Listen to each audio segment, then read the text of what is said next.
हमसे जीत छीना गया है। तंत्रों का दुरुइस्तेमाल हुआ है, दुरुपयोग हुआ है।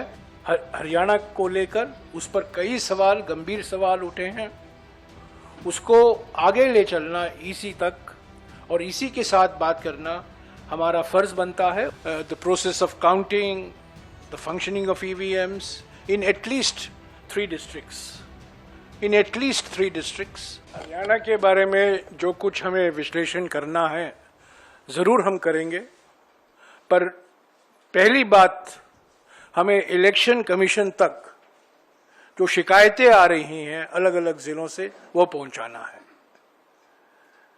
हमने क्या किया, क्या नहीं किया, गलती कहां हुई, इसका विश्लेषण जरूर होगा, इस पर चिंतन जरूर होगा, बहस जरूर होगी। एक समिति का भी गठन होगा, यह प्रथा रहा है कांग्रेस पार्टी में, और सबसे बातचीत करके ही ये विश्लेषण होगा। पर अभी विश्लेषण का वक्त नहीं है। अभी सबसे महत्वपूर्ण बात यह है कि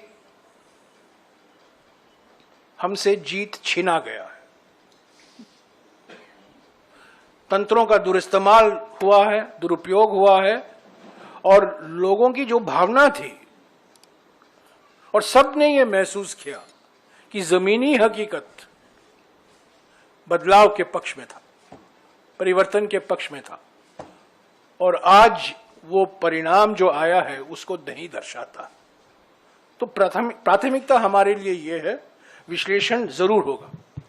जम्मू के बारे में जो आपने सवाल किया, मैं स्वीकारता हूं कि हमारा प्रदर्शन जम्मू में और बेहतर होना चाहिए था। इसके भी कुछ कारण हैं, उस पर भी चिंतन होगा, विचार विमर्श जरूर होगा। पर महाराष्ट्र में मैं याद दिलाना चाहता हूं कि लोकसभा चुनाव में कांग्रेस पार्टी पहले स्थान पर थी, और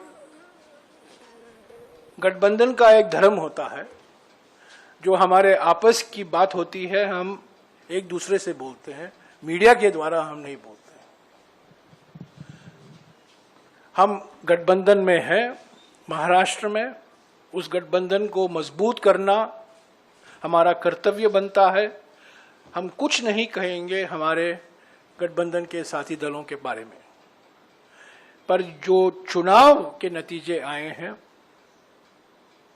हरियाणा को लेकर, उस पर कई सवाल, गंभीर सवाल उठे हैं।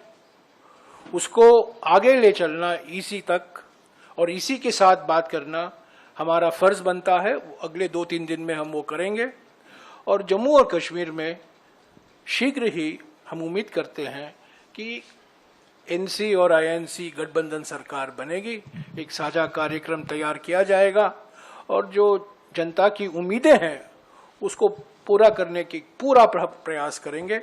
और उसमें पहले स्थान पर जम्मू और कश्मीर को पूर्ण राज्य का दर्जा वापस लौटाना है।